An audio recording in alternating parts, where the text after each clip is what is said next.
Welcome to the Stuff and Things Podcast.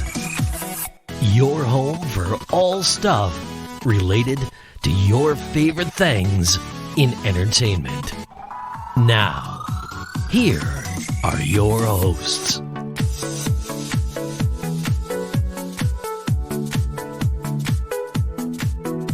Hello everybody and welcome back to the Stuff and Things Podcast. It's Walking Dead Wednesday on our show. I am Sam. Joining me to discuss all things Walking Dead, it's Stefan. Are you sure it's Wednesday? Don't. I feel because really we've had Thursdays, about we've had Tuesdays. Yeah, I was expecting Walking Dead Friday. I don't know. We're to whatever be honest with day. you, depending on how quickly I get it edited, it could still be Walking Dead Friday by the time they get that. Do you know? I did get one message. I did get one email saying, "Did you mean to put it out a day early?" I was like, "No, I didn't." So we record the show, edit the show, and then you line it up. So, for example, we were to record it on a Monday or a Tuesday. I line it up so everything goes live on a Wednesday. Last week, we recorded on the Tuesday, and I was so focused on the week before we were late, and it went out Thursday. I was so focused on it, I just put it all live. I didn't line it up, and then I realised it's Tuesday. I was so confused when the notification came off my phone of You're Stuff and Things confused. Podcast is live. I'm like, Yeah, what? especially when it says on it, "Welcome to Walking Dead Wednesday." Again, but anyway, sorry everyone. It's once a week. I can't, pinning it to a day is really starting to be a real cross to bear. But yeah, it is actually Wednesday, and this will go live. We're recording it Wednesday. It will go live Wednesday because. Fingers crossed. Fingers Let's touch crossed, wood. yeah. Touch wood everything. I shouldn't say it. I'm literally going to finish recording, and the power is going to go out in my home or something. It's going to be no, we're up. Someone's going to cut an internet cable. Yeah, we have no internet for 3 days. we're going to be back on Friday. Oh, really? Yeah. But yeah, I mean, whilst I do have power and everything's okay, we're talking The Walking Dead Season 11, Episode 5, title of the episode. Sam, you still there? Sam? Yes, funny guy. Yeah, this is episode 5, Out of the Ashes. Thank you, smartass. Now, you dropped me a message. You watched the episode a day before me. Yes. You dropped me a message basically saying the cold open for the first time in ages had you really on the edge of your seat sort of thing. Yeah, it was a good cold open. I was like, I'm more invested in that cold open than I was last season. Yeah, and what's funny is because if I wrote down what happened in the cold open, I think if you just read it written down, you would roll your eyes. Yeah. Aaron's dream. Yeah, Aaron had a nightmare, and then a walker gets in. Woo! Yeah, literally, you'd kind of look at that and go, but they actually did it really well. Aaron's dream was really interesting because obviously you don't know it's a dream when you're starting. Aaron's walking through the woods. He's got his little girl with him. But then what I find, when did it click for you? It wasn't real. Well, the first one that appears is the guy with the W in his head. Yes, and yeah, in but my head, I'm like, they're I back. remember these guys. Yeah. Oh, damn! What are the odds of him walking into? And then I heard the whistling, and I was like, yeah, something's not right. Well, the whistling, because it's funny because you saw that and you heard the whistling, and this guy back there with a gun. I'm thinking, wow, the wolf people have got armed. Yeah. And then I saw a whisper, and I was like, what? Hang on. And then, of course, it just clicked. He's literally surrounded by all of the enemies he's had over the years. I clicked when the girl disappeared. When she disappeared, I was like... Yeah, well that confirmed it, yeah. Yeah. Did you have that kind of... how nightmares generally mess with you? Did you have that moment of, once you clicked it was a nightmare, he's looking for Grace, and he's going to turn around, and Grace is, already a walker, no! Someone's going to pull a whisperer mask off, and Grace is underneath it, come on, Dad. No! No, don't become one of them.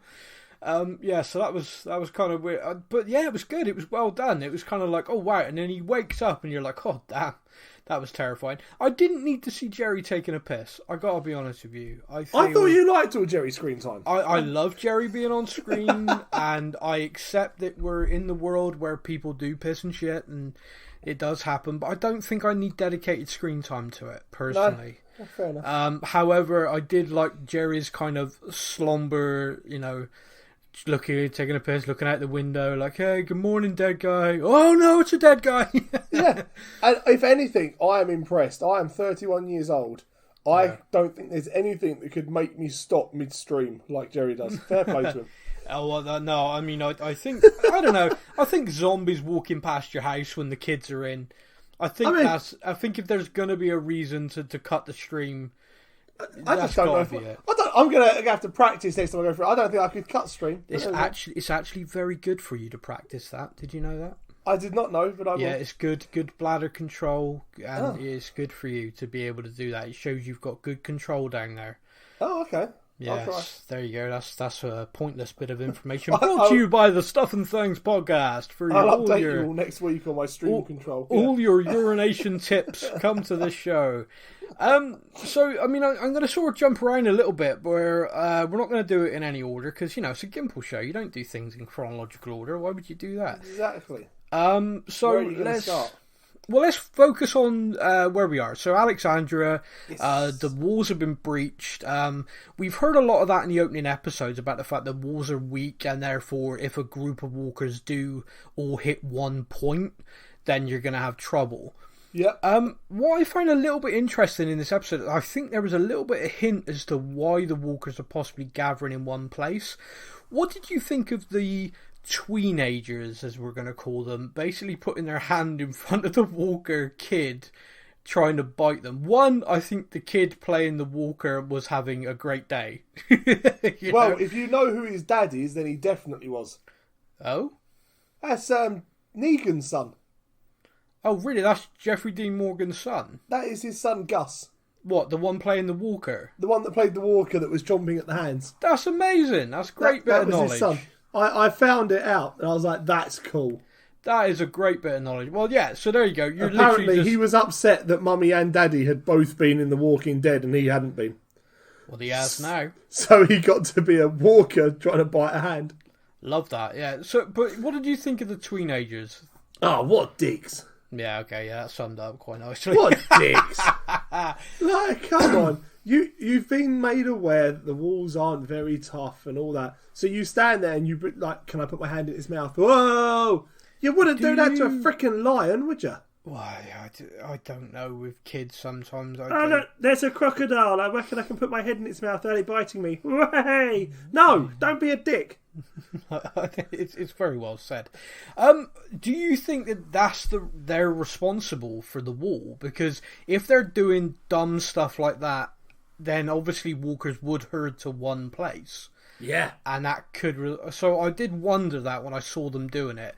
I did find it funny that you've got this group of tweens basically doing that, and then you've got Judith like leading the others in sort of preparation, military style. Okay, stab to the head, stab! Yeah, no, you got to 10 to 13-year-olds are doing all this, and it's like, ha ha. And you got to plant your back foot.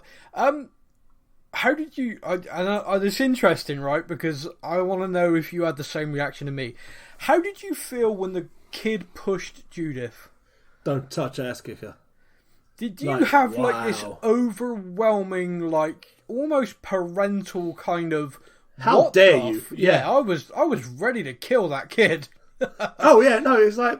There's not many characters left on this that I've got a proper attachment to. No, so she was born... Little Ass Kicker is one of them. You're like, whoa, you do not push over a Grimes. We followed her mother, like her birth mother, being pregnant, having the child in the apocalypse, and then we've seen that child be raised throughout the apocalypse, with obviously time jumps thrown in just to, help with the actors. Yeah. Yeah, they're like Rick Grimes, Cheetah Grimes. I was just like, oh, you shoot that motherfucker in the head. Yeah, he messed up. Yep. Yeah. I mean, she holds the katana to his throat, and he does basically drop a load in his pants, which was good. Yeah, that was great. Just to say that again. She was upset. Yeah. I didn't like that. No. I was not a fan of that at all. But her reaction was badass. It's like, yep, okay, fine. I'm upset. No bother your mother. Whoa. Yeah, when he said that line, I was like, you're dead. Like, oh, kid, that's bad. Could you... one of the things that this episode did quite well was obviously her emotion to that, and this little asshole went and broke that sign as well. We know he did. I don't care what he says. And the sign was the handprints of Carl, did. Now, again, we watched the show. We know when that happened. We knew Carl had been bit. We knew he was going to die. Or he knew he was going to die. So he was creating memories, or trying to create memories. We had no fucking clue. We hadn't gone full fuck you Gimple at that point. No, so Carl did all of that. Carl's got... Now, I'm still mad that Carl's gone, okay? But let's just work into this. Can you imagine Carl's reaction to this kid doing that to Judith? Oh, he's dead. Yeah, I genuinely think the kid's gone. I know Carl, towards the end, Gimple tried to make him all peace and love, but he was like the ultimate child of the apocalypse. He would have gone back outside with his kid, found the little munching zombie in the corner, put his arm there and fed gone, him is to it still fun? Is it still fun? Just fed him to him. Slowly, finger by finger, yeah. Oh, dude. You know, like, sometimes you got that whole kind of thing of like, oh, what would so-and-so do? And one of the things I used to like about this show was I'd often put myself in it of like, okay, if I'm in this situation, what would I be doing? Yeah. And I find myself in this episode particularly, and then I've realised I've been doing it a little bit. And I think now I say it, you'll realise it as well. On a regular basis, I'm like, what would Rick do here? I do find myself with that. Yeah. What would Glenn think of that? You know, what would Glenn be thinking about this situation? And it's funny because I've applied it a few... Like, in this episode, in that instance, I was like, what would Carl do then if he was, like, on the wall and he saw his little sister get pushed over by this guy? I generally think Carl would have cracked him one, you know? Oh, yeah. But then would it happen if Carl was there? Probably not. You know, I think all of the teenagers and teenagers would be terrified of Carl. Because, like we said, literally the child of the apocalypse. Whereas they all got protected behind Alexandra's walls for, like, the time jump from being kids to like where they are now. Carl grew up literally going house to house eating dog food. Yeah. that kid's ready to rock and roll. He's got one eye, for God's sake. Yeah, he would mess anyone up, bless him. Yeah. I forgot about it. You make a good point there as well, because like we discover something along the lines a bit later on in the episode as well. But yeah, thinking of how big the time jumps and everything have been. Yeah. They've been behind the Alexandra walls for pretty much majority, we must say, of that apocalypse. Like the their group of conscious kids, memory. Yeah, the group of kids we've got there have been sheltered. Yeah. And that's not a good thing. Well, no, because that's why they think the zombies are all funny outside the walls. Ha ha. Yeah. No. Let them watch, you know. Oh, what was the name of the character? I used to really like his character. The one that got done by Nick up against the revolving doors. The one that got done by Nick up. You remember, like, the revolving doors were closing and Nick held the door shut and he got eaten up against the glass. Oh, wow. Yeah, I remember. Yeah. So we've witnessed stuff like that, and our characters have witnessed stuff like that. Yeah. Noah? Was it Noah? Noah, that was it. Yeah. You know, our lot have witnessed stuff like that. These guys behind the walls haven't witnessed anything like that. No, they've all been peace and love and tranquility. They've not gone beyond it. The worst they've had is when the Whisperers were around, but even that was mostly dealt with by the group. Yeah, it is interesting. I mean, they've you know, you're still in the apocalypse. You've still got problems, but they have definitely been sheltered compared to what Carl has been, and to an extent, Judith as well. Yeah. You know, Judith kept going out. You know, Judith went out and found Yumiko and all that lot. You know, she was out on the prowl. You notice how in that episode she fired Rick's gun. No but since then, she's not. And I do wonder if perhaps someone looked at that episode and went, "Really? Come on, guys. Yeah, come on." She's like 11. Literally would have taken her arms. You literally would have shattered her arms if she tried to hold that gun rigid and fired. Yes. I mean, don't get me wrong, it's Judith, so Judith could fire a shotgun and stand there and, you know, blow the smoke away and go, "Hasta la vista, baby," and I'd be like, "Yay, go Judith!" This is true. So it's fine, you know, she's the damn Terminator as far as I'm concerned. But yeah, so what's going on there? What did you think of the scenes? Because I know you love Rosita. I really love the scenes with Rosita and Judith. Mostly because it's nice little bit of nostalgia for us, the audience, if that makes sense. Yeah, obviously Rosita's been there the whole time, and then they were talking about, you know, the memories of Carl and Rick and all that, and it's like, oh, yeah, no, Rosita doesn't make me feel sad. No, No, Rosita makes you feel something very different. But I did like that. I did like the kind of nostalgia moment, and I do think if you want the audience to be heavily invested, sometimes just do that. You know, if you want to get us, you want to absolutely capture us, just have her sit there one day and go, I miss my dad, and have someone tell a story, and we'd all be like, oh, I remember that. I remember when that happened with this, that happened with this. Yeah. And we'll all sit there hooked, like, we're not crying, you're crying. Yeah. Damn that hay fever in the middle of November. Oh. Yeah. They're so dusty in my house, dude. Yeah, oh man, that would destroy most of the audience, I reckon. Now, as if by some sort of, I'm a professional, they get a call on the radio from Eugene. Now, Eugene is in the Commonwealth. There you go. Look, I can now talk about that storyline, and I've linked it together like a pro. Ka-chang. Nobody would have noticed. Nope. Eugene, etc., have been accepted into the Commonwealth, and they get to watch what can only be described as like an 80s throwback, it's cheesy awful. corporate video. I loved how awful it was. Yeah, but it's like watching a 70s or 80s infomercial. Realising that it would have been filmed in the last 10 years. It was so perfectly naff. Yeah. But they're using the technology, they're using what they have, what they've been able to scavenge or whatever. Cracked me up. It was great. It was just like, wow, love that. You can be happy here. His children running through a field. Yeah. So here's a few bits and pieces then. So we learn the Commonwealth is basically run by a woman called Pamela Milton. Who, I'm not going to lie to you, I instantly had to go on Google, type in The World Beyond. I was like, damn, her name was Elizabeth. Yeah. I was like, link. No link. So currently, still, we're seeing no link between those communities. Have you spotted anything? Not yet. No, and surely now they're inside the walls and stuff, there'd be info. You'd see that I genuinely think this is completely separate again. Because they talk about they've got 50,000 people living there. And if you remember back to The World Beyond, she was on about 200,000. Do you remember? Yeah, that's a hell of a lot of a difference. Big time, yeah. So, unless, like you said, this is one of the three rings... But I just don't think... I think it's separate. I really do, but...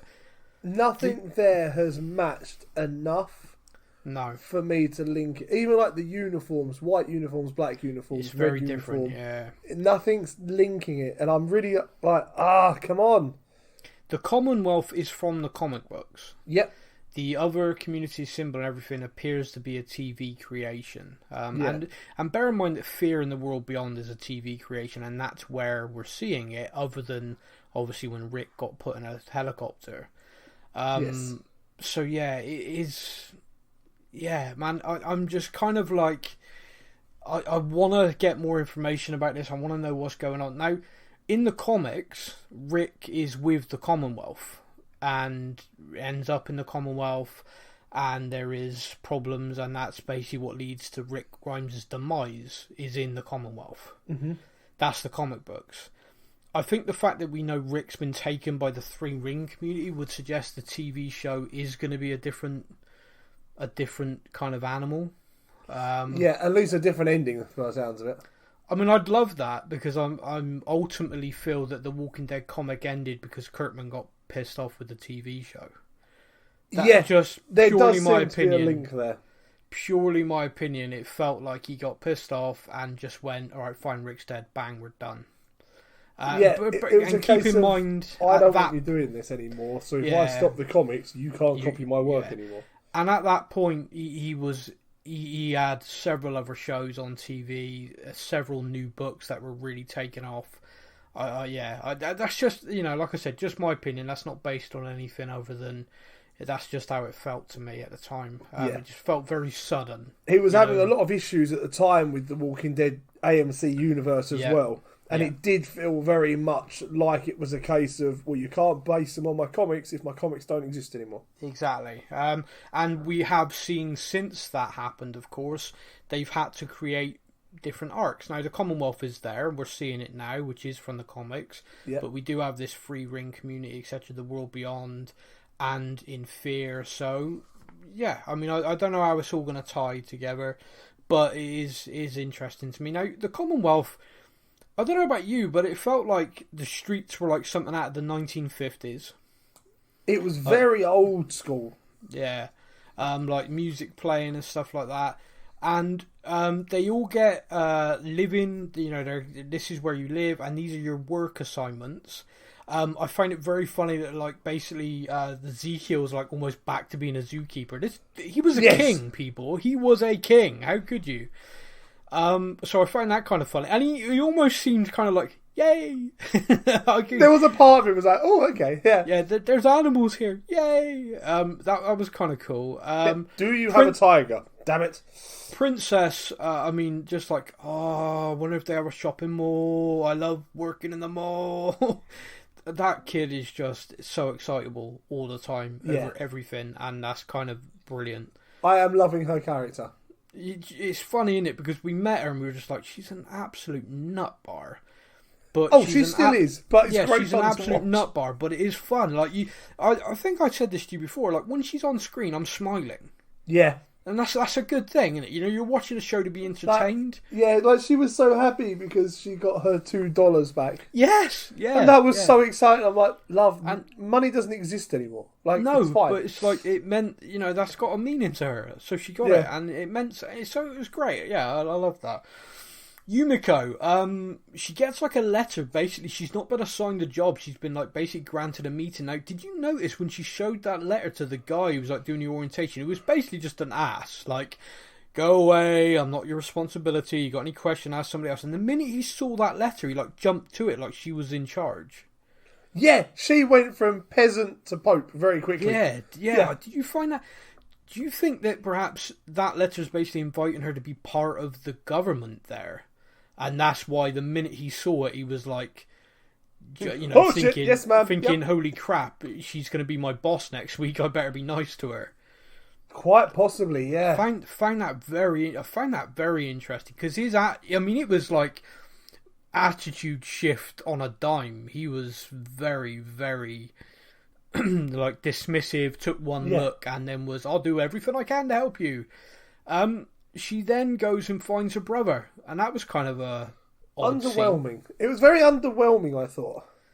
Well, he dropped a cake, which still makes me kind of mad because cake is life. Yep. Yeah. But what's weird for me? So the actor who's playing that guy is doing a British accent. Yep. He's not British. Nope. So finally, on The Walking Dead, we have an American playing a Brit. Which is hilarious when you consider that the most famous characters on the show are typically Brits playing Americans. Yeah, so they finally got to do it the other way round. Well done.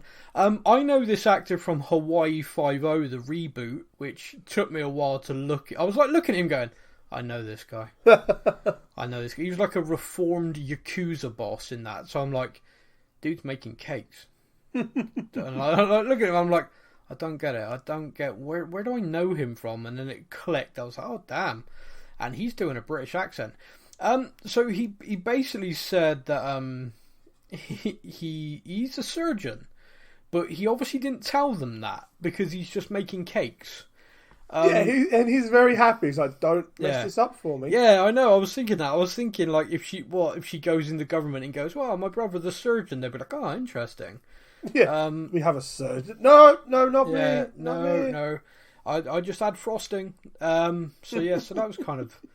It was bizarre. It was a bizarre like little reunion. Kind of like it didn't feel like there was a massive amount of emotion. There was no massive hug, tears, or anything like that. And then I had a very quick look online, just a couple of things because I wanted to look something up, and I saw loads of tweets just like, wow.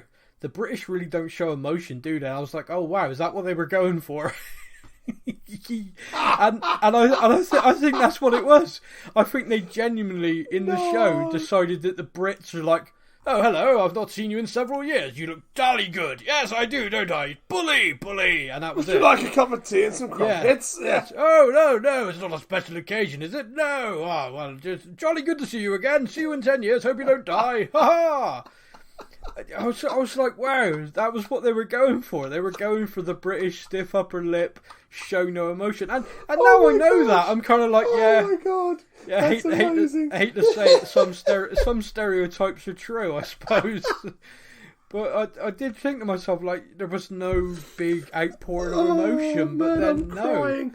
I do genuinely have family members and stuff that I don't see for years, and when I see them, it's like, oh, you're right, yeah, not bad, keeping well. How's Uncle so and so? Oh, he died. Ah, that's a shitter. All right, mate, catch you later. And so yeah, us that was Brits kind of, are a fantastic type.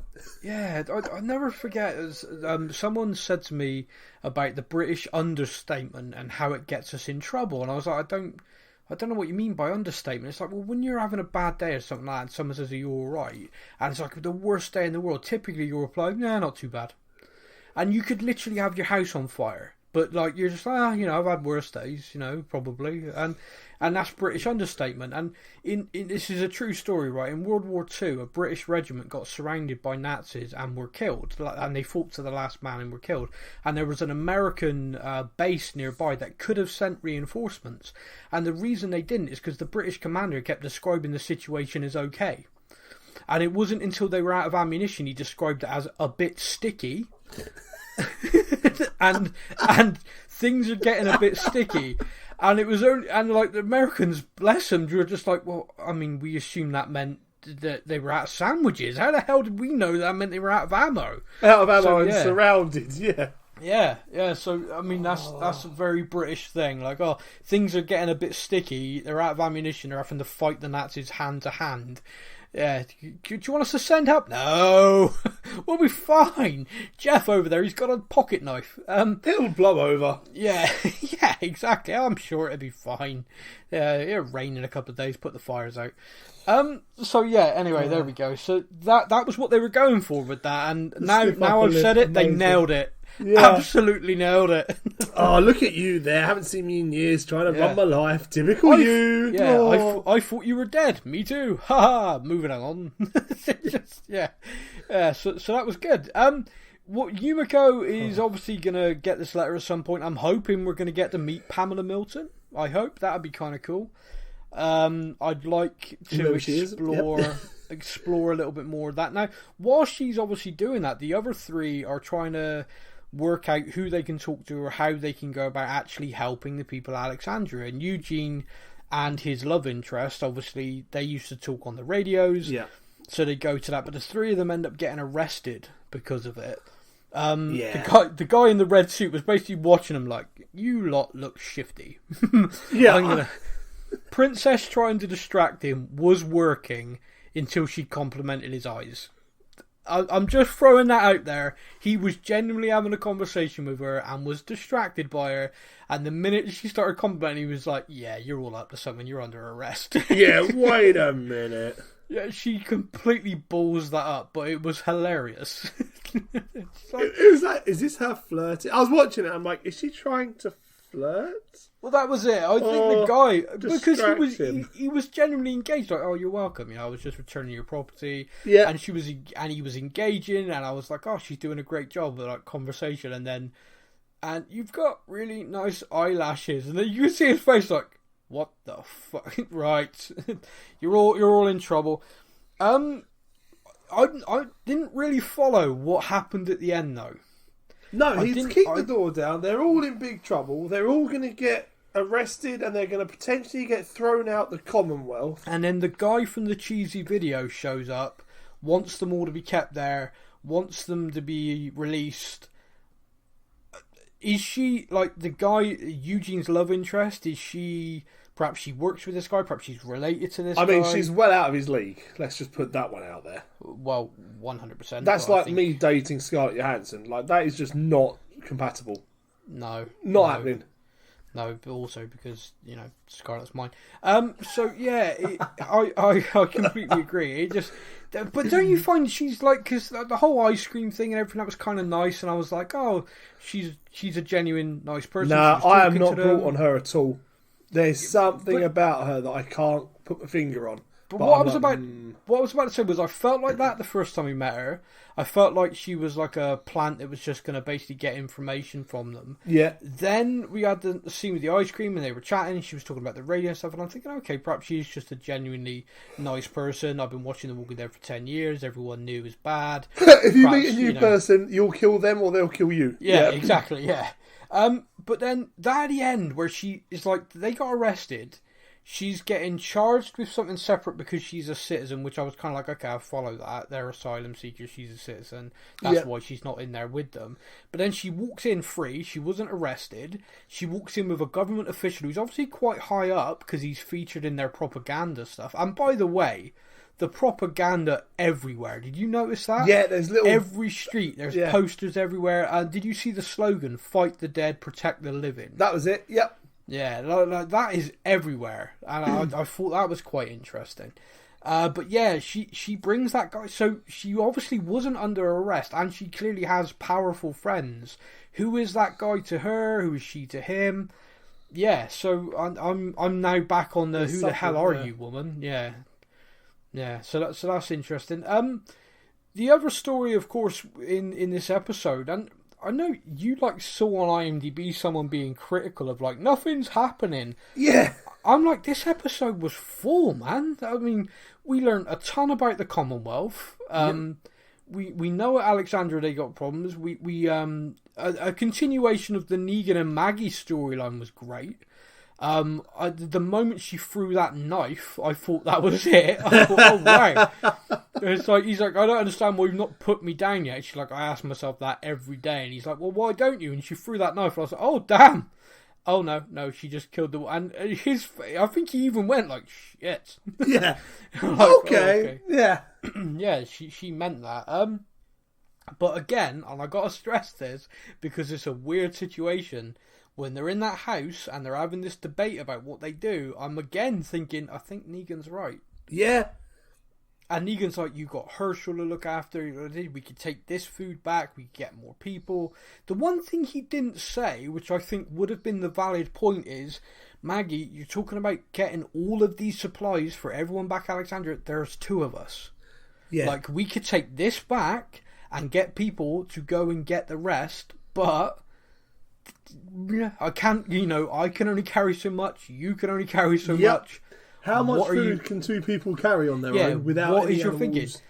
Because if she actually said, well, there's a truck there, it has fuel, I know that, and it's hidden, then you could go, okay, right, so you do have a plan, okay. At least a cart or something. But at the moment, it's kind of like, what is the thinking here? Now, of course, 2 more people show up, Father Gabriel and 1 more of Maggie's group, whose name I haven't learnt yet. Mostly, is that Virgil? I haven't learnt it because basically everyone in her group seems to die very fast. So I'm basically just going to call him cannon fodder. Yep. So Father Gabriel, he was the guy with fodder, the mask, wasn't he? Originally with the snow peaks. I think he was, but I'm not sure. That was what I was going to ask you. I genuinely don't know. I think that's him. Okay. Well, in that case, he's been around for a while. I'll learn who he is. Virgil. I think. Yeah. If he dies next week now, I'm going to feel really bad. So literally, he's just going to get pruned in the opening minute. I'm going to be like, damn it, I knew it. I shouldn't have learnt his name. Sorry. Yeah, my bad. It's like you're going to be a new character I like the look of, and you go like, hey, my name is la la la la la. I don't want to know what this character's name is. We've just finally learned Jersey Shore's name, and we've left him to die in a church. So yeah. Oh, let's hope. Let's hope. I am still very hopeful when they get back he's a walker, and they're going to be like, oh no, I have to put him down, and I'm going to be sat there celebrating. Celebrate good times, he's dead. And Negan's going to be there again, told you. Yeah, told you so. Yeah, the Negan, the funny thing about Negan is he doesn't have to say it, he has a look of I told you so on a regular basis. They'll just open the door and he'll be like, hot damn. Okay. Now, here's a question for you on the Negan-Maggie thing, because I want to know if you got this vibe the same as me. When they were arguing in the house and everything went quiet and they weren't hitting each other, did you get a vibe like they were going to kiss? I can't say I did. Okay. That would be messed up. Yeah. Because I'm watching that and there's this, they're arguing, they're pushing each other, and everything stops and everything's still and they're just looking at each other like real heavy eye contact. And I'm like... You're kidding me? No! No way, no. I mean, don't get me wrong, for ultimate twist of storytelling, I mean, I do think about 90% of the audience with their Glenn t-shirts would just go, click, nope, never watching the show again. I'm done. But, I mean, I'd laugh. Man, that would be a scene of all scenes, wouldn't it? Yeah, you'd put it in the trailer, wouldn't you? Just to mess people up. Have Maggie laying in a bed and Negan sitting up or something without a top on, and just let the world crumble. And let the world be set on fire. How did the apocalypse start? Well, there was a trailer for Walking Dead. So I don't know. It must have just been me then. Must have just been me. That's fine. I'm glad that my messed up mind isn't reflected in other people. I'm waiting for the emails we're gonna get. Going, no, dude, I thought the same. If anyone else did look at that and go, ooh, where are they about to kiss? Then yeah, please do back me up. Otherwise, if you just want to send abuse, don't do that. I mean, I get enough of that from my mum, so yeah, I don't need anything else. But the final kind of story arc that's going on then is the group of four, Aaron, Jerry, Carol and Lydia, go to Hilltop to try and find old blacksmithing tools. Yeah. The idea being like hopefully something's there. I'll be honest with you, I was terrified for Aaron. I thought Aaron was gone after the nightmare. He had a load of lines. I thought Aaron was in trouble this week. He's in more than 3 scenes this episode. I was terrified. Yeah, I like Aaron as well, so yeah, I was of the same opinion. Also, whenever Jerry's on screen, I'm like, yay, Jerry! Uh-oh, Jerry. Be safe, Jerry. Yeah. And we kind of know that Lydia's going to be pretty much safe, and we know Carol's safe, so I was like, oh, crap. Yeah. I watched these scenes, and I'll say again, in this episode, overall, I'm really impressed with this episode, and because it had a real mix of everything in there, of all the information, scenes going on. But in this, we got a real kind of a real emotional moment when they got to Hilltop and looked at it destroyed. That was quite you could tell the characters were quite hit by that. Yeah. And then to come across Walker's reanimated of their friends. That was tough. Oh, look, Jerry. Yeah. Little details. Jerry looking away as he put them down. Did you notice that? Yeah. It's when he named Aaron, the guy. It was like, that's Tyrone or Tyree or something. And it's like, oh no, that's painful. And it's Troy. It was Troy. That was it. And Aaron puts Troy down and lingers, and Carol's like, "Come on, we got to keep moving." And Carol's right. It's like, don't, because if you stop and linger, we're just going to be a blubbering wreck. We need to focus on what we're here for. And what was your thought when they looked up and saw the walkers circling? Oh, I loved that, man. That was like, great. Oh shit! But the thing I liked about it was like Carol looked up, saw walkers, there's more than coming in, and it was Lydia, wasn't it, who went, "No, wait." Yeah. They're being herded. Now, at that moment when he said, "No, wait, they're being herded," I was kind of like, well, surely you stand off for a minute, but no, Aaron and Jerry were like full on. Yeah, did you? And it's interesting because going, no, because Aaron's like anger, if you like, at the Whisperers. I mean, that was intense. That was beyond what you'd think for Aaron. I mean, don't get me wrong. Aaron's walking around with only one hand nowadays. He's got every reason to be a very angry man. And obviously he had that nightmare the night before. He's literally just walking through the devastation of his friends. He's had to put down someone he knew. So to run into a Whisperer, you can understand why he was crazy about it. But what did you think about basically the torture scene? Yeah, that was interesting. Like, I don't know why, but that had me proper gripped. I was like, yeah. From Aaron, you wouldn't expect that from Aaron and Jerry. No, not at all. Not what you'd expect from them two. And then... And do you think that added to it? Like, if for example, Carol did that to someone, because we all know how warped she is, we'd be kind of like, that's Carol being Carol. Oh, for God's sake, Carol. Yeah. But this wasn't. This was Jerry and Aaron, two of the most passive people. And they throw him down in the cell, and they throw him down in the cell, and then there's more people, and you're like, oh, they lie to him. And they look like terrified kids, like a wife. It could have been like his family. Yeah. And they look terrified, dirty.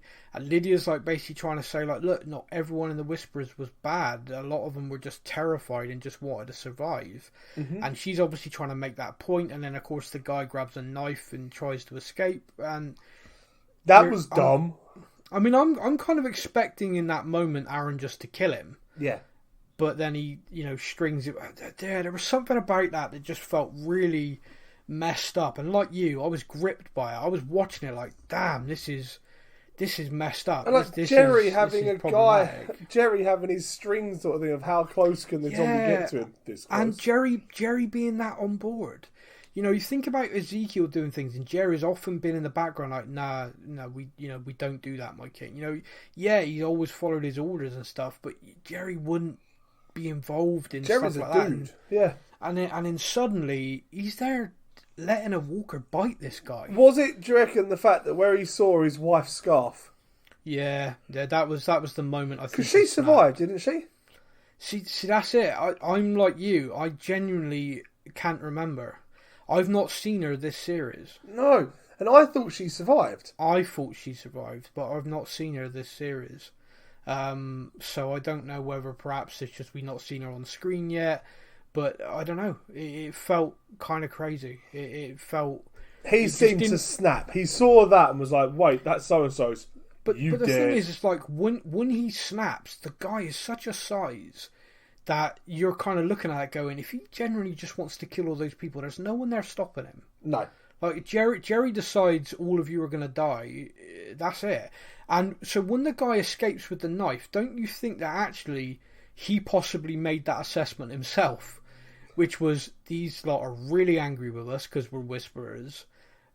There's no way I'm stopping that guy. Like, that guy is angry. There's just no way. Even if I had a gun, I don't think I'm stopping that guy.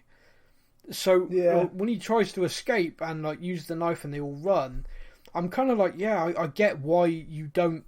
You're kind of doing that. I get why you're not just trusting them to question you and let you go, because Jerry's so angry. Clearly, Aaron's angry, but Jerry is the one you're looking at going, if that guy just decides we're dead, we're dead. Yeah, 100%. He's kind of made the diversion almost of the family to get out. Yeah, that's exactly what happened. And then it was letting the zombie bite his finger off and stuff, and it was like, Jesus, Aaron. So it's interesting that was like Carol almost was like okay with the threat, but when Aaron actually let him bite into him and was like, okay, now tell me and I'll cut your hand off to stop the infection spreading, or I'll just let it kill you. And that was like when Carol was like, you know what, no, we're at a bad place right now, Aaron. Yeah, trust me, I've been there. Look at what I liked that. That was one bit I really liked. She finally owns up and admits that she fucked up. Man, yeah, and that for me was like, we could have had that a while ago, but thank you for finally giving it to us. She's finally accepted that she went to a bad place after Henry, and she led to people getting hurt. And made awful decisions, and she's carrying that every day. And it's like, yes, finally, that's thank all you. We needed. Those couple of words, just thank you. And you can feel like a little bit for that character again, of kind of like, at least you're able to acknowledge that, because when she wasn't, it was like, you're not the Carol I know, you're not that character, because you've done some brutal stuff in the past, and some stuff that like everyone else has been like, whoa, you did what? But you basically set about, because like they're walking through Hilltop. Now the reality is Hilltop got destroyed because of Carol's actions. You know, sending out Negan then having to infiltrate the place. It's such a messed up thing, and she's there walking through that, the remains of that, knowing that, and it was just great that she acknowledged it. It was, because like, to me, if she didn't, it would have been yet further evidence of like, she's just not the character I knew. It's like, this isn't right. Yeah. So I was happy with that. I did find the whole Whisperer thing really good. I thought the torture scene, and when they left as well, they decided to let him leave, and he gave them information, and it was kind of like this great kind of storytelling moment of Aaron could have killed him on a few occasions. Jerry could have killed him on a few occasions. the guy cut his own hand off, to stop the infection spreading. After he was tortured. Now, all of these things happen. All of these things could have happened where the guy could have been killed. And if they'd done that, they never would have found out about Connie. But the fact that they made the right decision, they were rewarded with the guy saying, I know one of your people survived that cave-in, and this is the area I last saw her. I thought that was brilliant. It's just like a perfect example of doing the right thing being rewarded. Unfortunately, it doesn't always happen like that in the real world or in TV, but I felt in this episode it was just a great ending to that story in this episode. Yeah. One of the bits that made me laugh as well is when they've left, and they all just appeared. They all just appeared back to him. I was like, where the fuck were they just hiding? But then you find that like Aaron had that look on his face of like, whoa, they were there the whole time. Yeah. Yeah, they literally, like, we've left and they've just appeared as if they were in, like, whoa, that's kind of creepy. And I did think to myself, they ran, they scarpered, they clearly just went and played dead. They clearly just went and led amongst the dead. And then when they left, just stood up. Most like that is the thought I had. I wonder if they just went and laid next to Golden Body's like, yeah, I'm not here. Yeah. Well, think about the way they look. If you just saw them lying on the ground, you'd assume they were dead. True, they were very muddied and dirtied and ripped clothing, and true, very true. So that was kind of crazy. But it also opens up a little thing there that the Whisperers, like the herd, everyone got dispersed, but there could still be some out there. So I like that. That's like, these guys weren't necessarily evil. They were still Whisperers, but they weren't necessarily evil. That doesn't mean there aren't any others out there who are basically trying to be the new Alpha. Does that make sense? Well, yeah, because you've lost Alpha and Beta, so it's one of the things, isn't it? Like they say about if you get rid of one bad guy, another one will take their place, or you get rid of one baddie and 5 will appear because there's now no baddie to rule over them.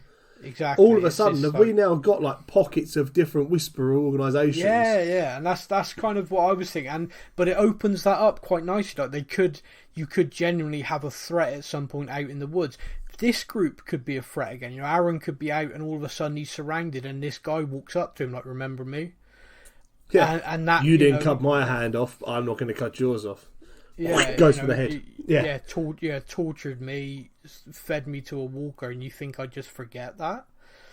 It's interesting. Do you see what I mean? It's like it opens up something there. There's so much going on with everything. It's like, man, you just killed Aaron off.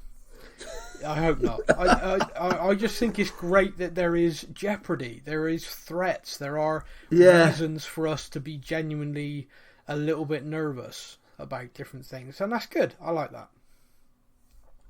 The only thing I think, I've said this many times before, I just want a couple of episodes again where the walkers are the threat and they're actually a threat again. Like, I know our guys have kind of lived through enough of it that they can deal with big crowds.